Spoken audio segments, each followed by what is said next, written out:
Welcome back to Radio Rothbard. I'm Ryan McMaken, executive editor at the Mises Institute. And with me today is Tho Bishop, my co-host as always. And also our guest is our senior editor, Bill Anderson. You'll find his archive on Mises.org under William L. Anderson, should you wish to go looking for it. But we're going to call him Bill. And before we get to that, though, I want to make sure that you, as our listeners, know about our book promotion, where you get a free book by Rothbard called What Has Government Done to Our Money? That's you can get that here at Mises.org, and you can get one copy for yourself. You can get a whole bunch of copies. This is a book. It's a short book, easy read, and it tells you everything you need to know about the nature of money, about inflation, about how banks and the central bank, the Federal Reserve, work together to inflate the money supply. It tells you the basics of business cycles. And really, if you felt that you needed a nice introductory text to help you understand all of those issues, this is a perfect thing to get yourself, and you can give free copies to all your friends. To get a free copy, go to our website, which is Mises.org, MISES.org. And specifically, to get the form for this, to make your to order your copies, it's mises.org/rothpodfree. That's mises.org/rothpodfree. And of course, you can get this and past episodes of Radio Rothbard and many, many books and articles here at Mises.org. So this week, we're going to talk with Bill, because Bill has for years, certainly as long as I've been reading his stuff, which is 20 years or more. Also, he, in addition to being an economist, he's written a lot on America's federal courts and its legal system. Those who, of course, have been around a while may remember him from the Duke lacrosse case years ago, and he helped expose what a terrible, terrible prosecution that was. And how it had nothing to do with the rule of law or the law in any way. And so we've got him back now to talk about the Trump conviction. Let's talk about Trump's conviction. The convicted felon, as we're supposed to now mention every time we mention him. Which are we supposed to now say the convicted felon every time we refer to some guy we don't like who's a convicted felon? I don't know. It would seem that might be applicable to certain people that the left idolizes. But we're going to talk about Trump today. And I think what we have to do before we go on is, Bill, you got to explain to us what this guy was actually convicted of. What was the crime? And so spend a few minutes telling us what this actual crime was, what they say the crime was, and maybe if there was any, and you tell us if there was any real crime at all. Well, it was one of these things that you would call, you can't really even call this a technical offense because Trump really, I know this is going to sound crazy to a lot of the listeners, and if you support the prosecution of Trump, you're just going to think I'm just, just a babbling Trump supporter, which I'm not. I may be babbling, but I'm not a Trump supporter per se. But he really didn't get convicted of anything. You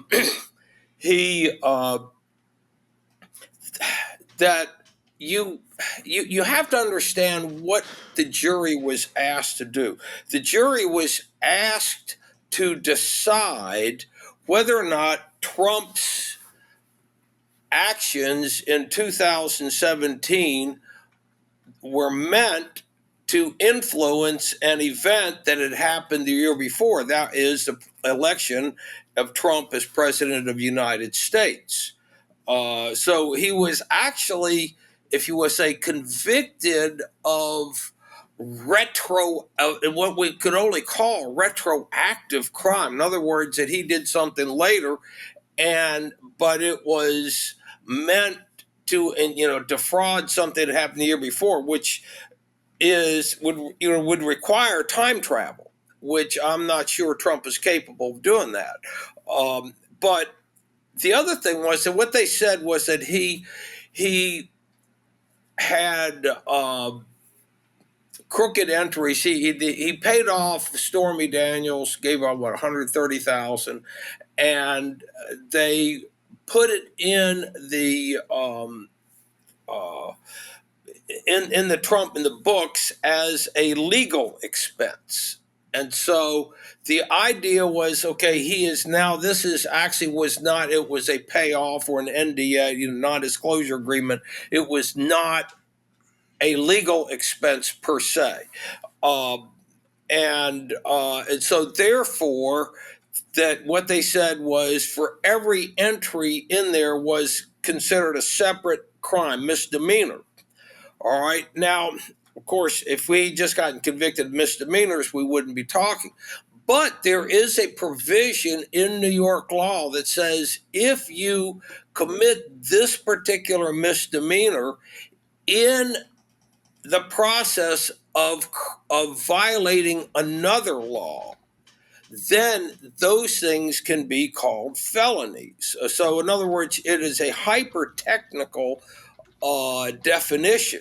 But here's the catch: that they said that he did it to violate an obscure New York law that says that about unlawful, trying to block or elect somebody unlawfully in New York. All right. So at first they applied it to a federal law, the federal election law. And but the problem was there that a state court was supposed to determine a federal law was broken, when in fact the federal law, he had not been charged with federal law. Okay, so in other words, that I guess he was convicted of false or of misleading bookkeeping entries, but they also, here's the thing, he was not charged with breaking the New York law. All right, that and I think probably if they'd done that, the whole retroactiveness of this would have come out, because he broke the law how? With false bookkeeping entries. But he would have had to broken the law in 2016 for something he had not yet done. All right, so therefore you could not convict him of breaking that law. So now what we're asked to do is that the jurors they're asked to give their opinion or whether or thought he might have broken it, but an opinion is not a conviction. So what we're talking about is a very hyper technical, contrived type of a conviction. I mean, this has never been done in a New York court before. This particular law, the way it was done, has never been applied this way before. Chances are it will never be applied again. This was very close to what you might even call a bill of attainder, except the bill of attainder has to come through a legislature. But what they did was cobbled together pieces of the law in order to try to get a conviction of a specific individual at a one-time thing. And so this is if it sounds like craziness, that's because it is. Right. I want to emphasize that it's not like Bill's rambling and doesn't understand the situation, right? It's that it's so vague, it's so unclear what the legal situation is here that you have to kind of talk in circles in an attempt to really explain what the heck is going on. And there's a couple of things I wanted to note that you mentioned in your article. And he's got, if you want to read his article on this, which is from May 30th, it's called "Don't Listen to the Elites. Trump's Conviction is Not a Victory for the Rule of Law." You can check that out at Mises.org. But one aspect of it, which you sort of touched on tangentially, was the issue of the conviction of this depends on having committed a related crime at an earlier time. And we see this a lot in like conspiracy, attempted conspiracy convictions and other things where in order to prove some sort of criminal conspiracy, the person has to have attempted or done some other thing. Which often the person is never actually convicted of. They're convicted of a conspiracy to do a thing when they were never convicted of doing that thing. But here's the thing, listen, this is where it really gets interesting. He simply getting what they're simply saying is simply getting elected was against the law. All right, now the NDA with Stormy Daniels, hiding the Stormy Daniels affair would not have qualified as a violation of the law.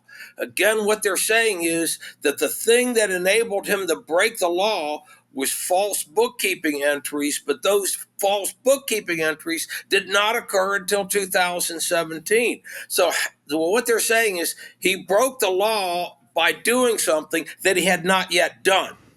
And that's where it gets, if you think about that, I mean, this is something out of Kafka. Franz Kafka could not have come up with anything this crazy. So here's another point too. So there's that whole issue of the whole thing being depending on being convicted of doing some other thing at another time. And then there's this issue of the fact that this law that Trump supposedly broke was a federal law being prosecuted in a state court. And this is a point you make in the article. It says, the law Bragg alleges was broken is federal law. And the Biden Department of Justice already decided not to prosecute Trump on that charge. And then, of course, you make the obvious observation that a state court is not the proper jurisdiction for a federal law for guilt of a federal law to be determined.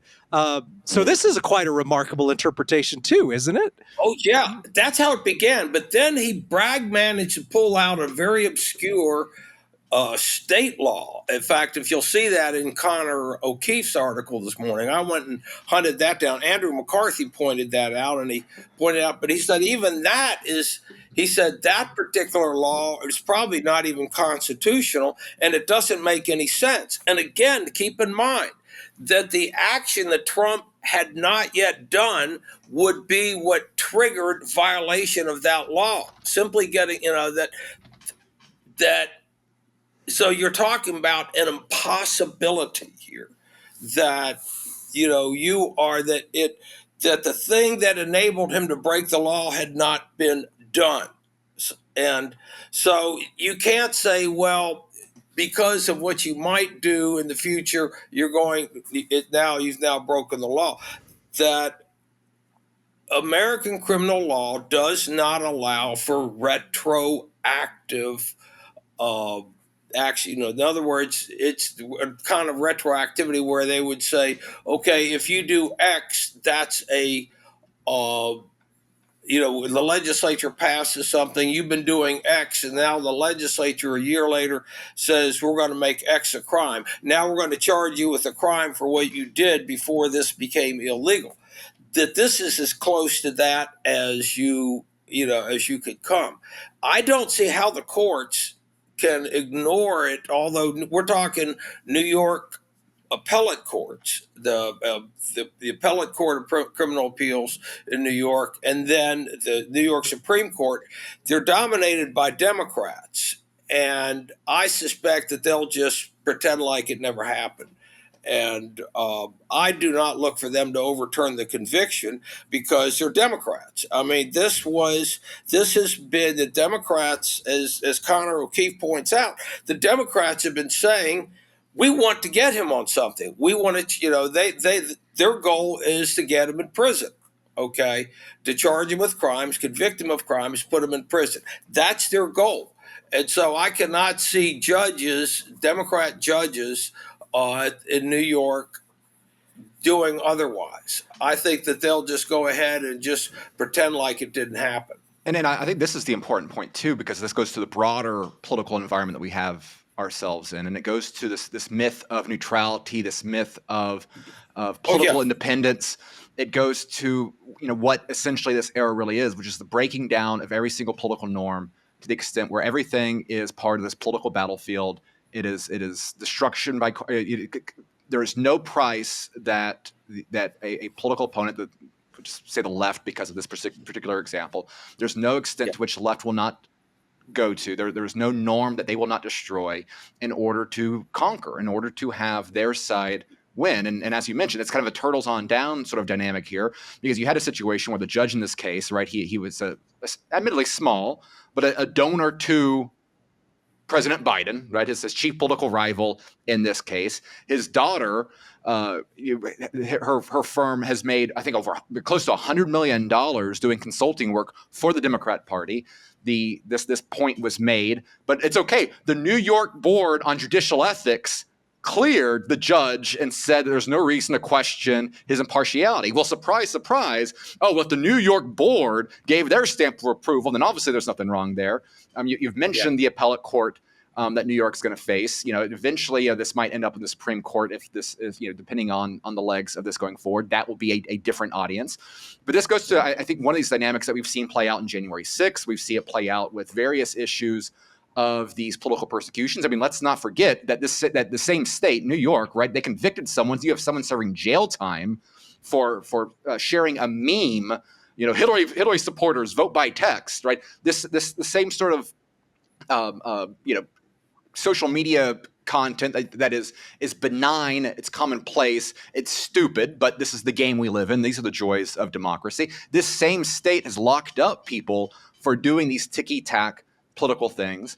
And if there's any benefit, right, the absurdity of this case, the novel legal theories, all the minutiae of the case. I mean, there's a whole nother argument, right, about this is about misrepresenting business reports, right? The idea that Donald Trump was personally signing campaign expenditure reports, right? That he was on personally writing these things is obviously absurd on its face. Michael Cohen, right, a guy that has been convicted of lying, someone who admitted stealing from the Trump administration, someone who was paying bots to talk about how hot he was on Twitter. I mean, this goes to the mentality of the key witness in this entire dynamic, right? The absurdity is obvious to anyone that is even, and I think this is even playing out with independent voters. I mean, you have non-Trump supporters. You mentioned David French, our good friend, who is by no means a Trump supporter by any means, talking about the absurdity of some of the legal justifications on this case. All of that is worth mentioning within the confines here. But this really goes to a much broader dynamic of the complete breakdown of anything resembling rule of law, the sanctity of democracy, right? All these things that are, the tropes out there that have been used to prop up the legitimacy of the political process, the legitimacy of the state, is being burned down so fast. I mean, just the accelerationism the last 8 years or so. And I think that is for the broader context, the broader understanding of the world we're living in. That is the aspect of this that matters far more than Trump himself. Though obviously, again, just the fact that this is one of two people that's going to be president next, right? That just underscores the extent of it. But that's really the environment that we find ourselves in that have much broader ramifications for our understanding of how the modern state is actually operating in practice. Yet another inadvertent benefit of the Trump years is I don't think Trump planned any of this, but the way that they've treated Trump has done so well to just undermine all these institutions we were always supposed to be in awe of, right? I mean, Bill, you and I have talked about this before, all this BS majesty of the law stuff that people are brainwashed in law school to think is a real thing. It's not a real thing, okay? Only law students think it's a real thing. And no one who wasn't brainwashed in law school believes in the majesty of the law. And also, it seems to be like sort of like an NPC litmus test. Whereas if you supported Trump last month, and now that he's a convicted felon, you don't support Trump now, I mean, you're like special levels of gullible and the sort of person who just does what they're told to do. And I mean, if you haven't figured out by now that the judicial system is wired in such a way to destroy political prisoners, after Julian Assange, after the fact that now the cities are filled with DAs who don't prosecute actual violent criminals, but do prosecute January 6 grandmas for mild cases of trespassing. If that all just Oh, yeah. seems like the rule of law to you, you're just not very smart. You're not very observant. But that there seems to be a lot of people who are still trying to make the case that the judicial Well, system is majestic. yeah, judge and federal judge in Washington, D.C., just sentenced a 75-year-old woman to 2 years in prison for blocking an abortion clinic. And she made fun of her. She mocked her when she was sentencing her and made fun of her religious views and the like. And this is considered acceptable. This is, as long as the political, the politics is from the left, then it's perfectly acceptable. But you saw the New York Times, their editorial as soon as Trump was convicted. The headline, Donald Trump, felon. All right. Now, do you think for a second that the New York Times would have accepted this kind of case against, say, a prominent Democrat in a Republican state? They would have been all over it. But it's like, but somehow this was legit, even though everybody knows exactly, no, this is not a legitimate thing. This is a contrived conviction, and it was done with a singular political purpose. And if the purpose of criminal law is to get political outcomes, then we're just doomed. Well, this could be great progress in teaching people that being convicted of one of these like administrative laws that the federal government has encouraged is just meaningless, right? Yeah. Because point out to me who the victim was. And before we move on to that, right, actually, we do need to address that issue of who was the victim in this case. But if you want to know what BS it is that the New York Times now refers to convicted felon Donald Trump, just try and find in their archives how often they had a headline that read, convicted felon George Floyd killed by Minneapolis police officer. Of course, they never said that, even once. Whereas I could point to you who the victim was of George Floyd. George Floyd was he was convicted of aggravated theft, used a weapon, which is what the aggravated part means, to steal from people, to rob people. We know who the victim is there. Okay, now let's talk about who was the victim in the Trump case. Who was harmed? Well, they would claim that the American people were the victim. That would be the standard response. That had the American people known that Stormy Daniels, that he had an affair with Stormy Daniels in 2006, he would have lost the election. Number one, I remember when they were talking about that during the campaign. And so it was hardly it's hardly news. She didn't do a very good job with her NDA. She got her 130,000 and talked anyway. But there is no victim. By the way, a lot of federal cases are like that. You don't have victims. Instead, it's a transgression of a rule that often seems arbitrary. You have to go back 40 years when Rudy Giuliani was having his Wall Street campaign, when he went after Michael Milken and a number of other people in Wall Street. And the man committed felonies all over the place in his prosecution. Of course, he didn't indict himself.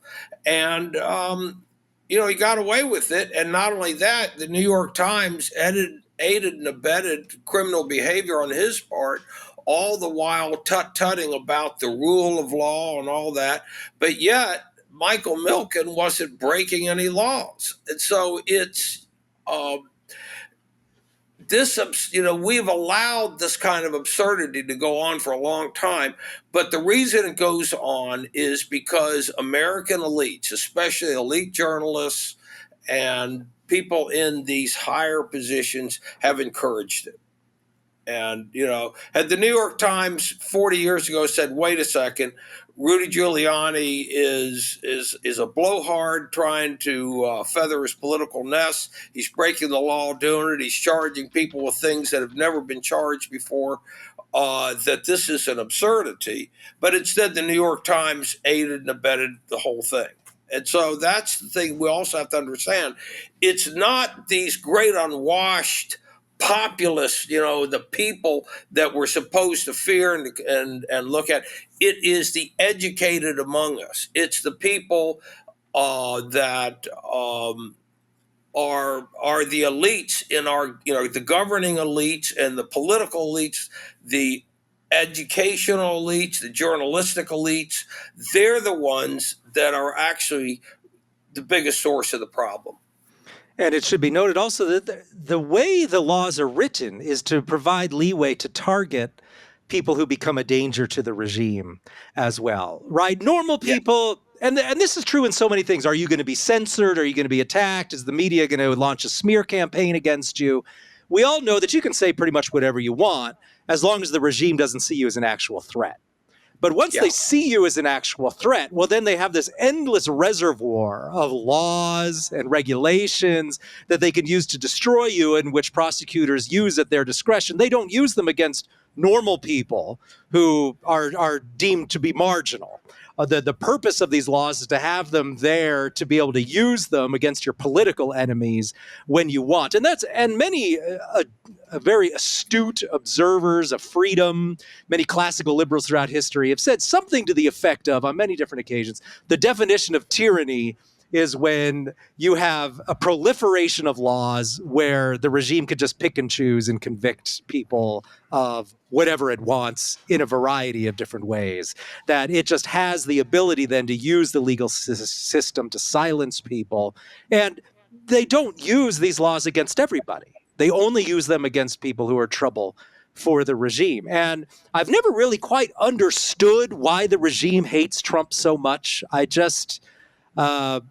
I haven't seen anything he's done that's been so damaging, except badmouth some people in the intelligence community and such. But maybe that's enough. Maybe these people are so thin-skinned, so petty, that they just want to destroy this guy because he's made them look bad. Because obviously it's not like Trump wants to disband the federal government or anything, or even significantly cut its spending at all. The guy's one of the biggest spenders in history.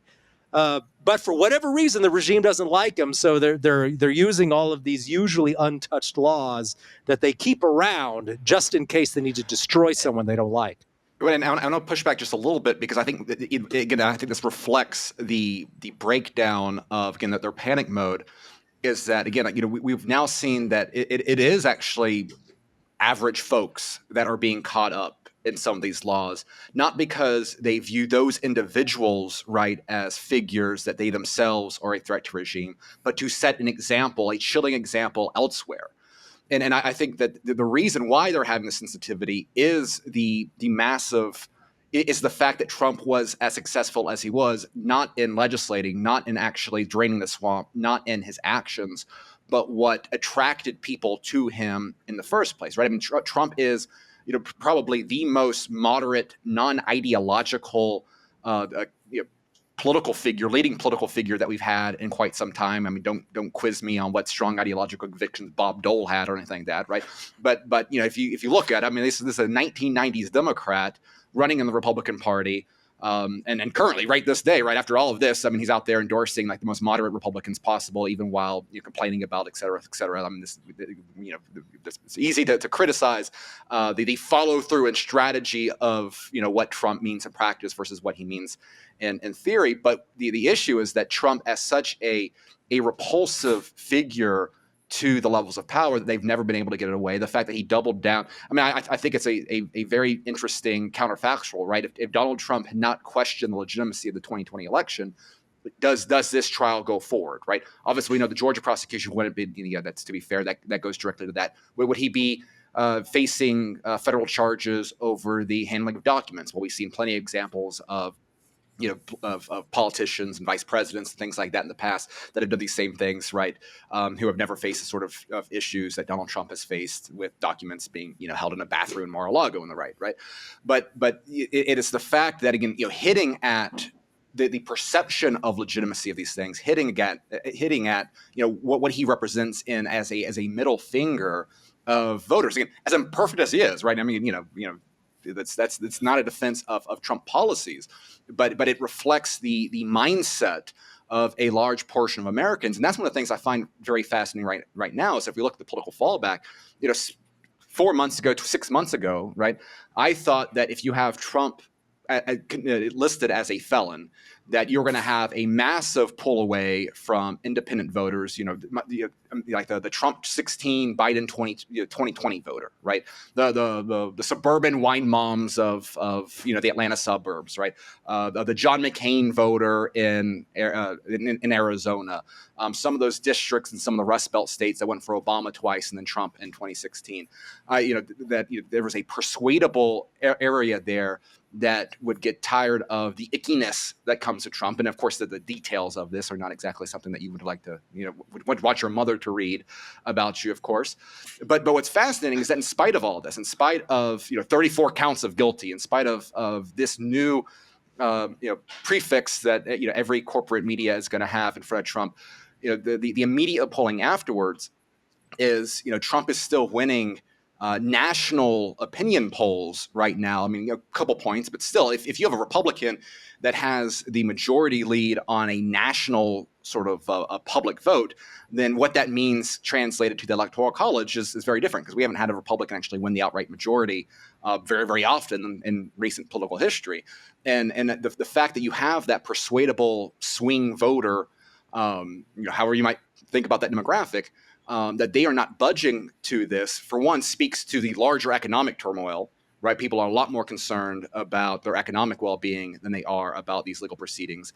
But more just their willingness to go in with that middle finger style candidate. And that is what I think is terrifying these sort of folks, to the extent where, you have Democrat consultants trying to push Democrats to be more vocal about the conviction, where even as dumb and stupid and mediocre as Democratic legislators are, even they are realizing, hey, look, this is not actually playing that well with the sort of people that I need to keep hold of my purple congressional district. And again, that I think goes to this much broader emotional kind of the perception of power structures here that, again, is a massive shift. And again, it's more extreme now than what we saw in 2016. Yeah, something else too that with regarding Trump, he did something in 2016 that it was absolutely unforgivable, and that was that he deprived Hillary Clinton of her rightful place as president of the United States. Don't underestimate how the elites looked at that. They Queen Hillary. And she ran a campaign that was truly awful as they go, but it was one that fit her personality of sycophancy, of looking down on other people, she acted like the elites wanted her to act. And so in their minds, Trump had no right to beat her whatsoever. It's kind of like, I'm a University of Tennessee football fan, and I believe Vanderbilt has no right ever to beat us in football. And then they do it, and it's like, hey, they didn't have that right. And so same kind of thing. Trump did not, in their view, he did not have the right to beat Hillary Clinton. And that Clinton was, that using their campaign operatives to launch that Russiagate stuff and all that, and you've had her and Obama playing behind the scenes, and even now that in their minds, that he simply, this makes him illegitimate. You have to understand with the elites in this country that they see only certain people as being able to legitimately be president of the United States. He's not one of them, so it doesn't matter. You have to go after him. You have to destroy him. And by the way, it's not even that he has his coattails. Political coattails aren't all that great. The candidates he endorses are the ones that get beat in the primaries or they get beat in the election. So it's Trump is, it's kind of an interesting, he's a singular entity, but the political influence doesn't go much beyond him. But yet the elites, in their mind, it doesn't matter. This man is illegitimate. He must be destroyed. Well, I think that'll about do it for this episode of Radio Rothbard, and I think that does capture a little bit of what's going on with the elites. And I think you really can't discount just the personal element of a lot of this stuff. And so it's not necessarily all systemic or ideological or something like that. Just maybe we hate this guy. And that does certainly seem to be at the root of a lot of what's going on in the campaign right now in terms of what the regime is trying to get out of Trump and really highlight. But it doesn't seem to be working. And that's always delightful to see. Even if you're not a big Trump fan, it's always nice to see the plans of the regime go so horribly awry and be so ineffective. Well, and I think this is a point, again, that it needs to be, and I think our audience is in a position to appreciate this more than most, is, again, just imagine this growing buildup that's amassed over time. And that was when, those were during good times, right? Like, I mean, that was when you had a Fed-fueled economy with people's net worth being overly propped up with various Federal Reserve policies. This was when you had relatively low price inflation compared to what we have right now. I mean, during a artificially propped up economy, you had this growing resentment. Having that environment, having that level of distrust with the economic times that we are finding ourselves right now, with the Fed boxed in, with inflation being stubborn, jobs numbers that are being just completely manufactured out of thin air now, with some of the reports coming up now, with the pressures going on with banks. I mean, we are not even to really dealing with with the realities of what a serious economic contraction has built in there. And so again, this is the time bomb that, and I don't think the people in DC, I mean, the fact that they're still running with, golly gosh darn, I don't know why the plebs are not happy with the economy. But when those two factors really start colliding, that's where things get very, very interesting. And again, I think our audience can be more appreciative of this building sentiment than most. And so that's why we are, buckle your seatbelts, because things get very interesting very quickly. All right. Well, thank you all for listening to Radio Rothbard. We'll be back next week with a new episode. I think we'll actually touch a little bit on what the state of the economy is. And we'll, of course, try and keep you updated on that. If anything big and exciting happens with the election, we'll cover that too. But so much is up in the air. I don't know. I just hope we can see more of people just really not caring whether someone got convicted or not in federal court. And I don't mean just Trump. I mean pretty much everybody. I love seeing the whole federal court system undermined. I hope that is something that just snowballs from here on out. So thank you for listening. We'll be back next week with another episode. So we'll see you next time.